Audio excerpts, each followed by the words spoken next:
Assistant Professor in LJ Institute of Engineering and Technology in Department of Electronics and Communication. This video is about subject Microwave Engineering. In the last video, we learned about the various active and the passive microwave devices.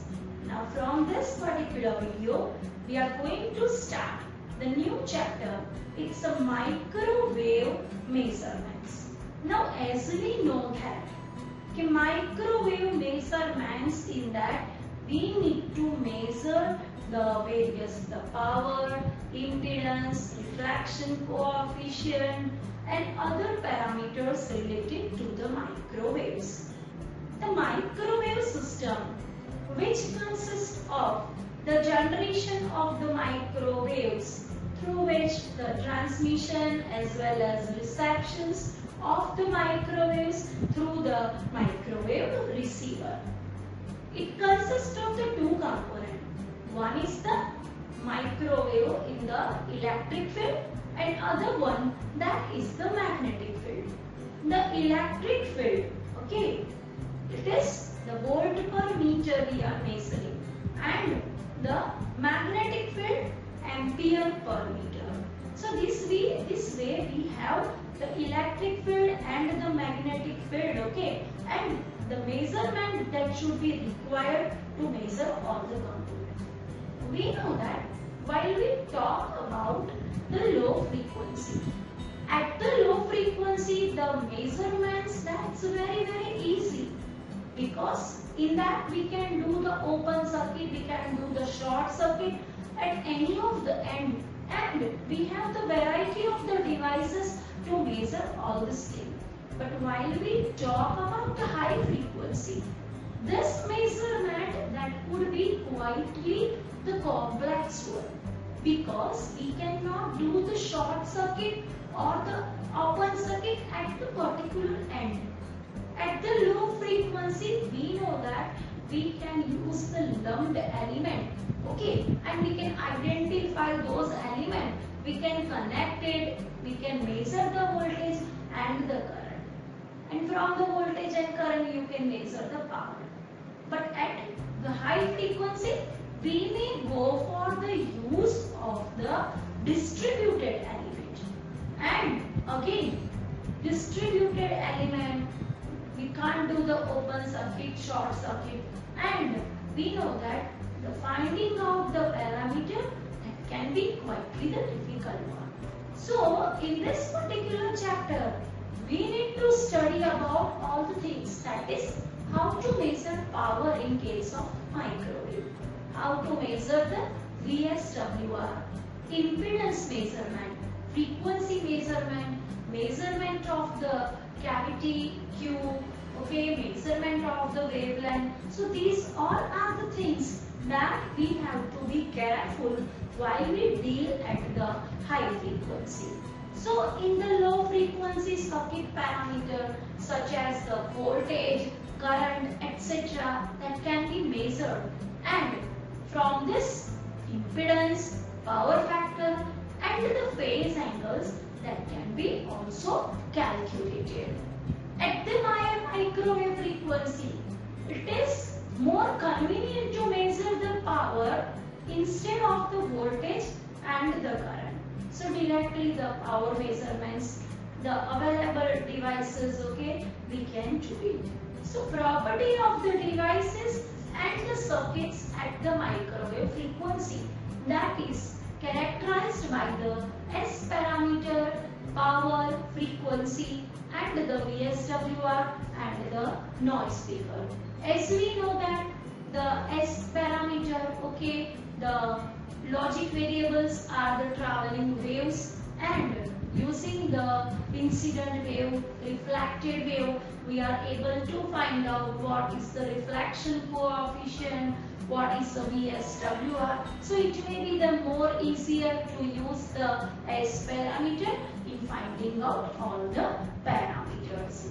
We know that we can't go for the Z parameter, Y parameter, H parameter, ABCD parameter. in case of the microwaves. Direct microwave measuring devices are the vector network analyzer, spectrum analyzer and the power meter. So due to the complications and the high cost, microwave measurements in the lab are often carried out using the 1 kHz square wave modulating signal, which modulates the microwave test signals.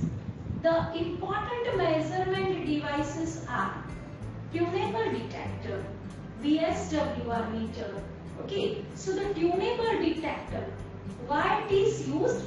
So it is used to demodulate the signal, and demodulated output that is used to couple the required output to high frequency scope analyzer.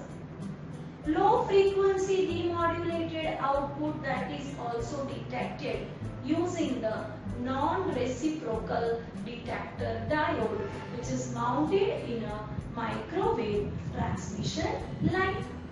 Another component, which is the slotted line section. The slotted line section in which the line carriage is there.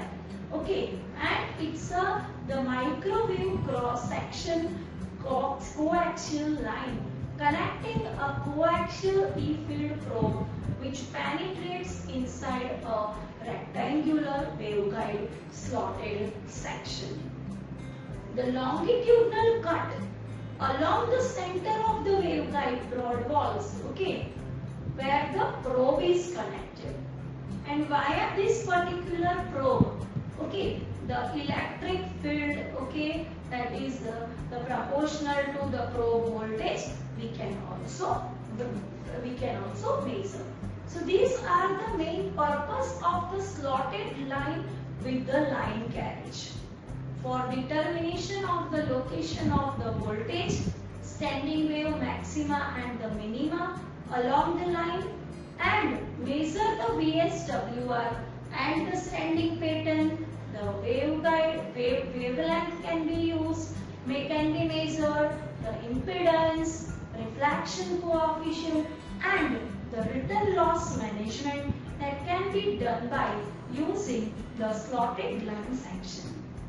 Another device, which is VSWR meter. We know that we need to find out the V maxima, V minima, putting all the values in the equation. We can also find out the VSWR.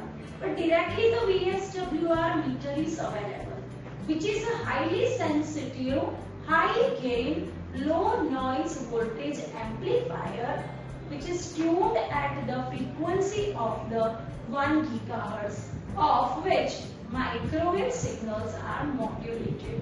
And this meter indicates calibrated VSWR reading for any load. So we can go for the slotted line section, VSWR meter, tunable detector for the microwave measurement. The option and during the laboratory, we must go for the use of the microwave test bench, where all the microwave components are connected. So here you can see this is the diagram of the microwave test bench. So microwave test bench, you can see from that side there is a microwave generation devices, which includes the microwave power supply. That is, if we go for the gun diode, we need a gun power oscillator, we need a gun power supply, we need the gun diode, and as due to the temperature effect, it may affect the diode working. So that is why the adjustable, the fan that is used. So that three things are there from that side: power supply, then the fan, over here the microwave diode. In case of the other power generation, okay, the klystron that can be also used, and for the klystron power supply that may be used. Then the second thing, that is about the tunable detector. Okay, so tunable detector, by varying that we can vary the frequency, vary the particular frequency. Over here, the next is what? This is the microwave frequency meter. So by using this, we can vary the frequency. This is the slotted line section.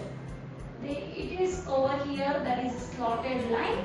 By varying the position of this, we may see the performance of the wave at the particular point, the behavior of the wave.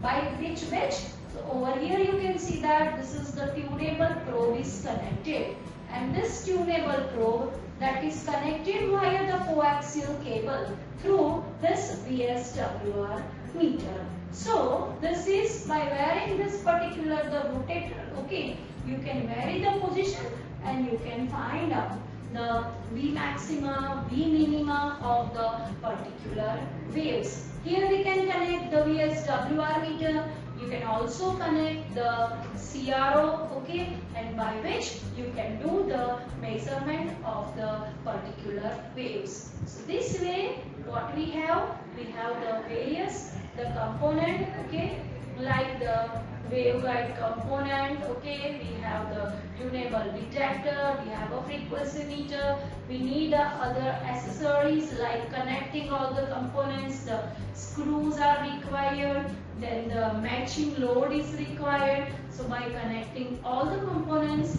we can make the microwave test bench and the parameters that can be also clear.